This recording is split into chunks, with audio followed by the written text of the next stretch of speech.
Bismillahirrahmanirrahim. Assalamualaikum warahmatullahi wabarakatuh. Soleh dan soleha kelas 6A, B, dan C. Bagaimana kabarnya pagi hari ini? Alhamdulillah sehat walafiat, luar biasa. Yes, yes, yes. Allahu Akbar. Ya, soleh dan soleha, mudah-mudahan kita semua dalam keadaan sehat walafiat dan kesehatan yang berkah. Baik soleh dan soleha, pada pagi hari ini berjumpa lagi bersama Ustadz Ramlin dalam pembelajaran tematik tema 2, muatan pelajaran ilmu pengetahuan alam. Ya, kemarin kita sudah belajar tentang proklamasi, kemudian kita sudah belajar tentang kata baku bersama Ustazah Mega, dan kita juga sudah belajar tentang persatuan dan kesatuan bersama Ustazah Susitin. Kali ini jumpa lagi bersama Ustadz Ramlin untuk belajar mengenai adaptasi makhluk hidup. Kemudian yang kedua, karena pada hari ini ada dua materi yang kita pelajari. Yang pertama tadi adaptasi makhluk hidup, dan yang kedua manfaat hewan dan tumbuhan bagi kita sebagai manusia. Nanti silakan soleh dan soleha menyimak videonya baik-baik sehingga soleh dan soleha bisa memahami. Namun sebelumnya, untuk memulai pelajaran daring kita pada pagi hari ini, mari kita sama-sama melafazkan basmalah. Bismillahirrahmanirrahim.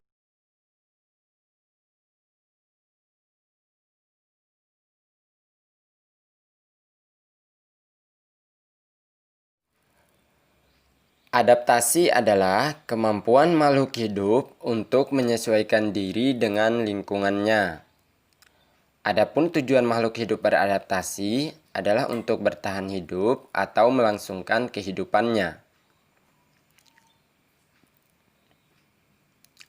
Soleh dan soleha, coba perhatikan beberapa contoh hewan dan tumbuhan berikut ini. Ada bunga mawar, ada ikan paus, ada bunglon, pohon jati, bunga teratai, cicak, ada kalajengking, unta, pohon bakau, pohon venus, eceng gondok, dan cumi-cumi. Nah, soleh dan soleha, bagaimana ya bentuk adaptasi hewan dan tumbuhan tersebut? Untuk menjawabnya, mari kita sama-sama menyimak materi berikut ini. Adaptasi berdasarkan bentuknya dapat dibedakan menjadi 3. Yang pertama, adaptasi morfologi atau adaptasi bentuk tubuh. Kemudian yang kedua adalah adaptasi fisiologi atau adaptasi kerja tubuh. Dan yang ketiga adalah adaptasi behavioral atau adaptasi tingkah laku. Adaptasi morfologi atau adaptasi bentuk tubuh adalah penyesuaian makhluk hidup melalui perubahan bentuk organ tubuh yang berlangsung sangat lama untuk kelangsungan hidupnya. Adaptasi ini sangat mudah dikenali dan mudah diamati karena tampak dari luar.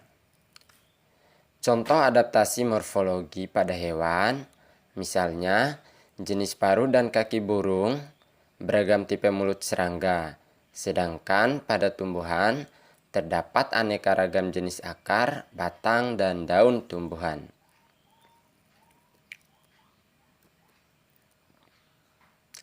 Aneka jenis paruh dan kaki burung. Aneka jenis paruh dan kaki burung disesuaikan dengan jenis makanan dan tempat hidupnya. Coba perhatikan tabel berikut ini. Ada burung itik, jenis makanannya ikan, cacing. Ciri paruh, paruh seperti sudu dan pangkal berpegang berguna untuk menyaring makanan dari air dan lumpur. Kemudian ada elang, jenis makanannya ular, ayam, dan kelinci. Ciri paruh, paruhnya tajam, kuat, runcing, dan agak membengkok untuk mengoyak makanan yang berupa daging. Selanjutnya ada burung pipit. pemakan biji-bijian. Ciri paruh, paruhnya pendek, tebal, dan runcing untuk memecah biji-bijian seperti padi. Kemudian ada pelatuk yang makanannya serangga. Ciri paruh, paruh runcing agak panjang untuk memahat kayu pohon dan menangkap serangga di dalamnya. Kemudian selanjutnya ada burung pelikan yang makanannya adalah ikan. Ciri paruh, paruh yang panjang dan berkantong, besar pada bagian bawah untuk menyimpan ikan. Kemudian selanjutnya ada ayam. Ayam memakan biji-bijian dan cacing. Ciri paruhnya pendek, tebal, dan runcing. Kemudian beragam bentuk kaki burung. Yang pertama adalah pejalan kaki. Ciri-ciri kaki burung pejalan kaki adalah memiliki 3 jari menghadap ke depan dan 1 jari bagian belakang tidak tumbuh sempurna. Kemudian jenis kaki perenang. Ciri-cirinya jari kaki berselaput. Nah, kemudian contoh hewannya adalah itik dan angsa. Kemudian kaki pencekram dengan ciri-ciri jari kaki pendek, kuku melengkung tajam, dan cakar kuat untuk mencengkram. Contohnya pada burung elang dan raja wali. Kemudian jenis kaki pemanjat. Nah, jari terdiri atas 4 dengan 2 jari berada di depan dan 2 jari lainnya berada di belakang. Contohnya pada burung pelatuk. Kemudian ada jenis kaki petengger dengan ciri-ciri jari kaki panjang dan telapak kakinya datar untuk bertengger di ranting-ranting pohon. Contohnya pada burung kutilang dan kenari. Kemudian aneka jenis mulut serangga. Berdasarkan jenis makanan yang dimakannya, jenis mulut serangga dibedakan menjadi 4, yaitu mulut pengisap. Mulut pengisap contohnya pada kupu-kupu. Kemudian yang kedua, mulut penusuk atau biasa juga dikenal dengan mulut penusuk dan pengisap. Contohnya pada nyamuk. Kemudian yang ketiga adalah mulut penjilat. Contohnya adalah pada lebah. Kemudian yang keempat, tipe mulut serangga adalah mulut penyerap. Nah, mulut penyerap contohnya pada lalat.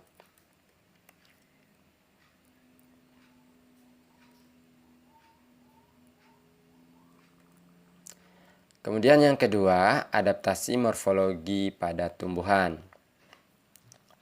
Berdasarkan tempat hidupnya, tumbuhan dapat dibedakan menjadi tumbuhan xerofit, tumbuhan hidrofit, tumbuhan higrofit, tumbuhan mesofit, dan tumbuhan halofit. Tumbuhan xerofit adalah tumbuhan yang hidup di lingkungan tandus atau kering. Contohnya adalah kaktus, pohon kurma, lidah buaya, cocor bebek, dan lain-lain. Pada umumnya, ciri-ciri tumbuhan xerofit adalah daunnya tebal, luas, dan sempit. Bentuknya bersisik atau berubah menjadi duri. Ada pula tanpa daun. Tujuannya adalah mengurangi penguapan. Kemudian ciri-ciri selanjutnya adalah semua tubuhnya tergolong daun tertutup yang terlapisi lapisan kutikula atau lapisan lilin. Tujuannya juga adalah mengurangi penguapan. Selanjutnya ciri-cirinya adalah batang tubuhnya tebal serta berongga mirip spons. Fungsinya menyimpan cadangan air. Kemudian selanjutnya memiliki akar panjang serta menyebar luas. Adaptasi pada tumbuhan kaktus. Tumbuhan kaktus memiliki batang yang besar untuk menyimpan air. Kemudian memiliki daun yang berupa duri dan dilapisi lilin sehingga mengurangi penguapan. Tumbuhan kaktus memiliki akar yang panjang dan menyebar luas dalam tanah untuk menyerap air. Kemudian tumbuhan hidrofit. Tumbuhan hidrofit adalah tumbuhan yang hidup di lingkungan yang berair. Contohnya tumbuhan teratai, eceng gondok, kangkung, dan lain-lain. Pada umumnya ciri-ciri tumbuhan hidrofit antara lain terapung di atas air, memiliki daun yang lebar, kemudian mempunyai tangkai yang menggembung berisi udara sehingga mengapung. Perhatikan adaptasi teratai berikut ini. Teratai memiliki daun yang lebar dan tipis untuk mempercepat penguapan dan juga berfungsi agar mengapung di atas air. Kemudian, teratai memiliki batang berongga yang berfungsi menyalurkan udara dari batang ke akar. Nah, batang yang berongga pada teratai juga mendukung pengapungan pada teratai.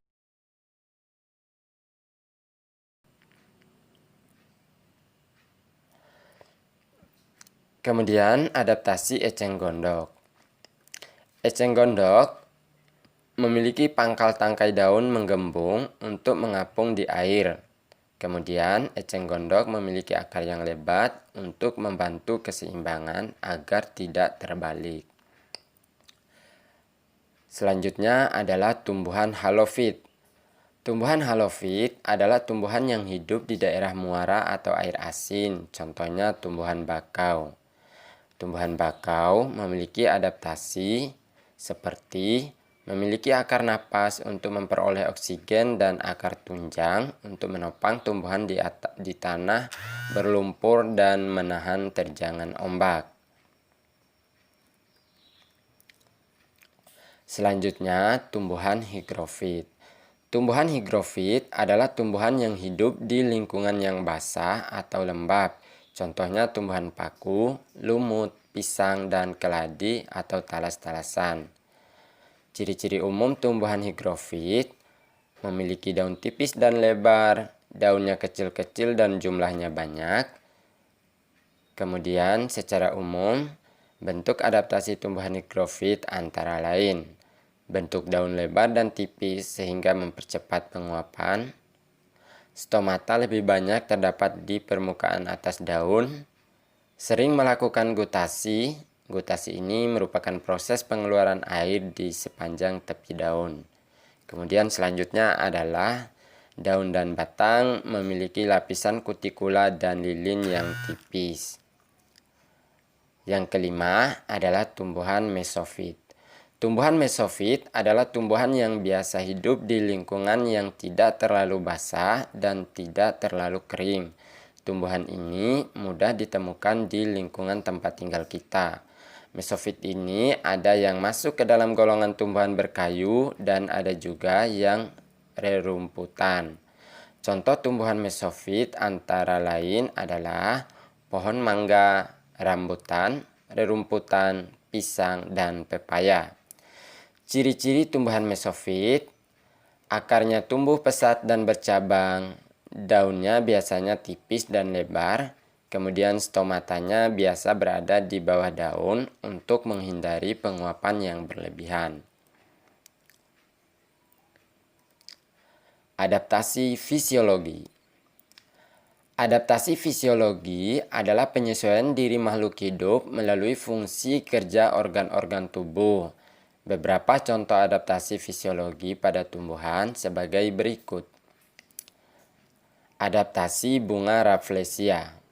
Bunga Rafflesia mengeluarkan bau busuk untuk menarik perhatian serangga yang akan membantu penyerbukannya, karena bunga Rafflesia ini tidak bisa melakukan penyerbukan sendiri soleh-soleha sehingga dibantu oleh serangga.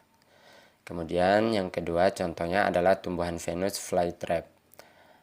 Nah, tumbuhan pemakan serangga atau biasa disebut insektivora ini menghasilkan nektar yang manis dan berbau sedap untuk menarik serangga.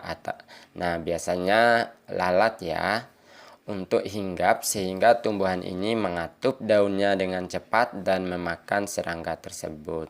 Coba soleh-soleha perhatikan. Nah, segera dia tutup daunnya ketika lalat itu ada yang menghinggapinya. Kemudian selanjutnya adalah tumbuhan kantong semar. Nah, tumbuhan kantong semar ini sama dengan tumbuhan Venus, sama-sama merupakan pemakan serangga. Tumbuhan yang memakan serangga biasa disebut dengan insektivora. Tumbuhan kantong semar hidup pada lingkungan yang asam dan kurang nitrogen. Untuk memenuhi kebutuhan nitrogennya, kantong semar memikat serangga dengan nektar yang dihasilkan pada bagian dalam kantongnya. Nah, silakan soleh dan soleha perhatikan bagaimana kedua tumbuhan insektivora ini beradaptasi ya.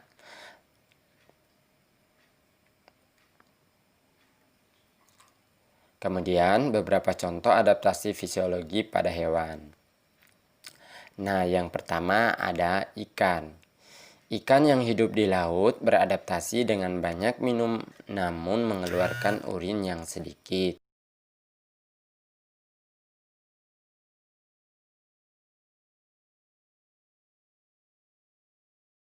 Sedangkan ikan yang hidup di air tawar beradaptasi dengan sedikit minum namun mengeluarkan urin yang banyak dan encer.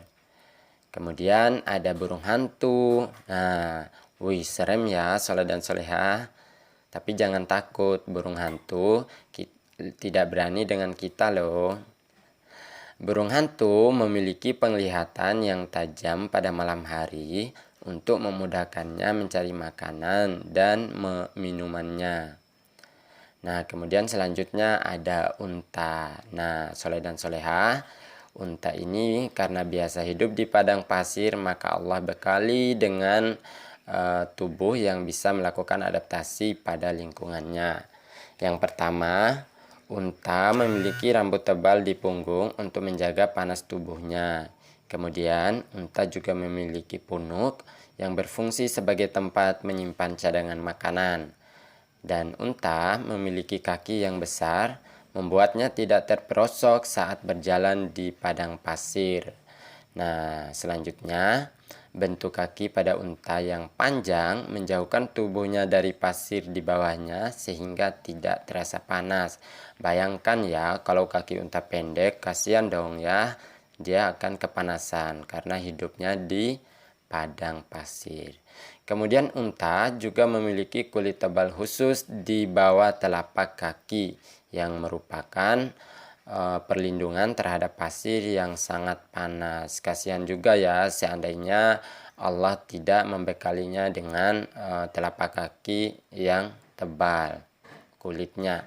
Nah, disinilah kebesaran Allah itu ditampakkan soleh dan soleha. Jadi setiap ciptaannya tidak ada yang kurang. Semua diciptakan dengan kelebihan kekurangan masing-masing.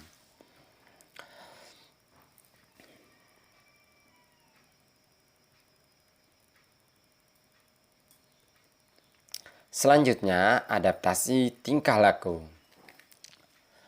Adaptasi tingkah laku adalah penyesuaian diri makhluk hidup dengan cara mengubah tingkah lakunya. Beberapa contoh hewan yang beradaptasi tingkah laku adalah sebagai berikut. Yang pertama ada bunglon. Bunglon selalu merubah warna kulitnya sesuai warna lingkungannya. Hal ini disebut dengan mimikri. Kemudian ada kalajengking. Nah, kalajengking memiliki sengatan yang mengandung racun. Jadi soleh dan soleha, jangan main-main dengan kalajengking ya. Bisa-bisa kita ditusuk dan kena racunnya. Nah, selain kalajengking, ada kelabang, lebah, dan ular yang juga memiliki racun untuk perlindungan diri dari musuhnya. Maka soleh dan soleha jangan coba-coba bermain dengan hewan-hewan ini ya. Kemudian selanjutnya ada kelelawar. Kelelawar memiliki kemampuan ekolokasi, yaitu kemampuan makhluk hidup dalam mengenali lingkungan sekitar melalui gelombang suara. Nah, karena kelelawar ini kan keluar pada malam hari ya.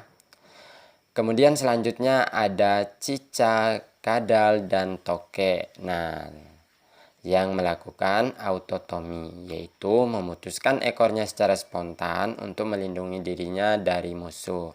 Nah, kalau Ustadz sering melihat kejadian ini, bagaimana dengan Soleh dan Soleha?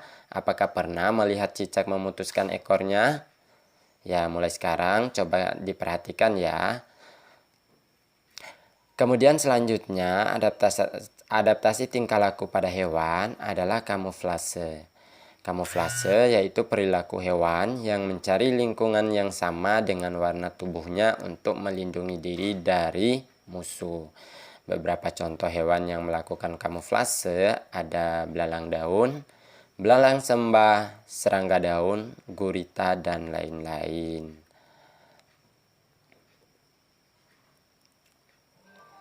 Selanjutnya, beberapa contoh tumbuhan yang melakukan adaptasi tingkah laku. Yang pertama, ada pohon jati, pohon randu, dan pohon mahoni. Nah, ketiga pohon ini biasanya menggugurkan daunnya pada musim kemarau ya, Soleh dan Soleha. Tujuannya adalah untuk mengurangi penguapan karena stok air pada musim kemarau sedikit, sehingga untuk bertahan hidup tumbuhan-tumbuhan ini menggugurkan daunnya. Kemudian ada putri malu. Nah, putri malu ini sangat peka terhadap rangsangan. Kalau Ustadz sering ya menemukan putri malu, kemudian Ustadz menyentuh daunnya. Nah, ketika disentuh, si putri malu ini akan segera mengatup daunnya. Coba perhatikan di situ ada tangan yang menyentuhnya, kemudian langsung dia mengatup dengan cepat. Nah, karena sangat peka terhadap rangsangan. Kemudian selanjutnya ada bunga matahari. Nah, mungkin Soleh dan Soleha juga memiliki bunga matahari ya di rumah. Coba Soleh dan Soleha perhatikan bagaimana adaptasinya. Ternyata bunga matahari itu bergerak mengikuti arah sumber cahaya matahari. Tujuannya adalah untuk mendapatkan cahaya matahari. Jadi ketika matahari di timur, maka arahnya akan ke timur ya. Untuk membuktikannya silakan Soleh dan Soleha mengamati ya.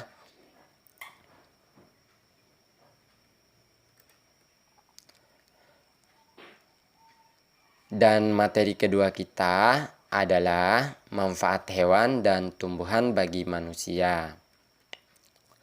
Manfaat tumbuhan bagi manusia. Nah, kira-kira ini untuk apa ya Soleh dan Soleha? Ya, benar sekali, sebagai sumber makanan. Ya, banyak sekali tumbuhan di sekitar kita yang kita manfaatkan sebagai sumber makanan ya. Karena tumbuhan itu bersifat autotrof. Dia mampu menghasilkan makanannya sendiri. Berbeda dengan kita, karena kita heterotrof, maka kita bergantung pada tumbuhan. Kemudian yang tidak kalah penting, ya, karena tadi tumbuhan itu bersifat autotrof, maka dia adalah penghasil oksigen. Nah, kenapa tumbuhan itu mampu menghasilkan makanan sendiri? Karena dia memiliki zat hijau daun atau klorofil yang dapat dimanfaatkan dalam proses fotosintesis. Nah, proses fotosintesis ini akan menghasilkan oksigen tidak hanya untuk dirinya, tetapi untuk semua makhluk hidup seperti kita juga. Nah, kemudian selanjutnya manfaat tumbuhan adalah sebagai bahan bangunan. Bayangkan ya Soleh dan Soleha, kalau tidak ada tumbuhan, bagaimana cara kita membangun rumah kita? Tentu ini adalah sesuatu yang harus kita syukuri atas ciptaan Allah Subhanahu wa Ta'ala. Kemudian selanjutnya adalah sebagai bahan sandang. Nah, Soleh dan Soleha, pakaian yang kita pakai itu juga berasal dari tumbuhan ya, dari serat kapas.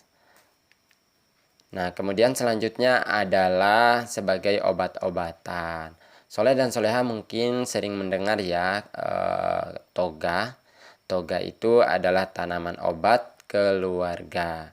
Nah, toga biasanya ditanam di pekarangan rumah ya. Jadi untuk memanfaatkan lahan di rumah, biasanya keluarga yang mau hidup sehat memanfaatkannya dengan menanamkan tumbuhan-tumbuhan yang bisa dijadikan obat untuk keluarga seperti kunyit, jahe, lengkuas, dan lain-lain ya.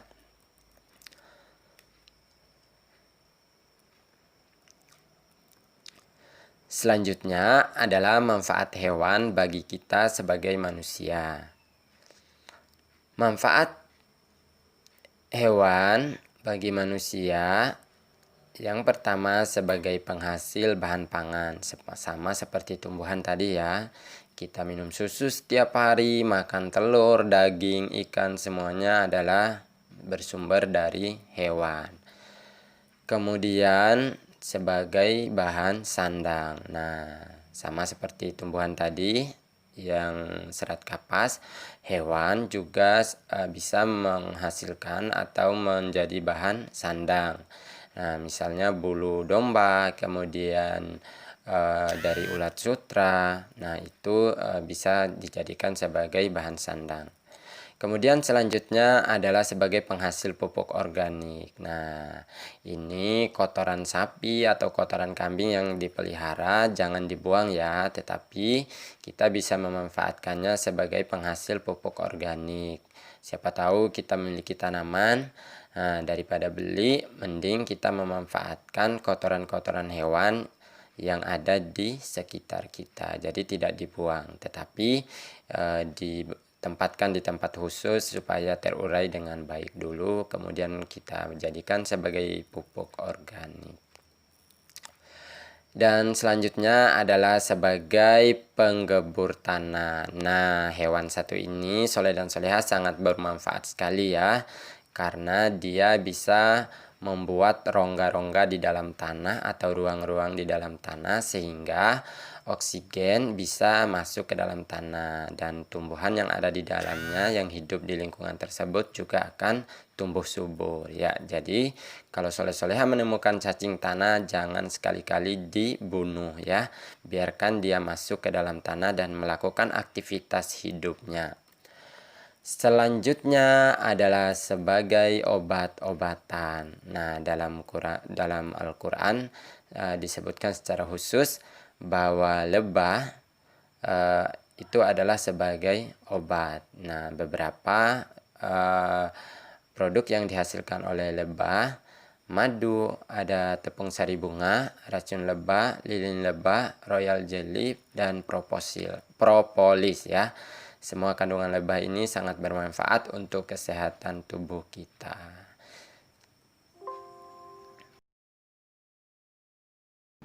Ya, soleh dan solehat, demikian materi kita untuk pagi hari ini tentang adaptasi hewan dan tumbuhan.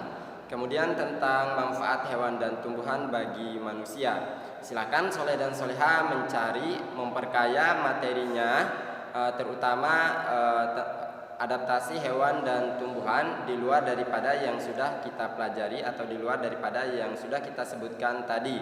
Karena semua makhluk hidup, termasuk kita sebagai manusia, memiliki cara hidup atau adaptasi masing-masing sesuai dengan tempat hidup dan cara makannya ya.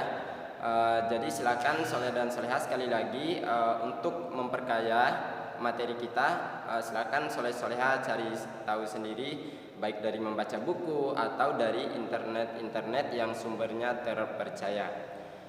Ya, baik soleh dan soleha, tetap semangat dalam mengikuti sekolah daring kita. Dan untuk hari ini pembelajaran kita tutup dengan sama-sama membaca hamdalah. Alhamdulillahirabbil alamin. Sampai jumpa di pembelajaran selanjutnya. Ustadz akhiri, wassalamualaikum warahmatullahi wabarakatuh.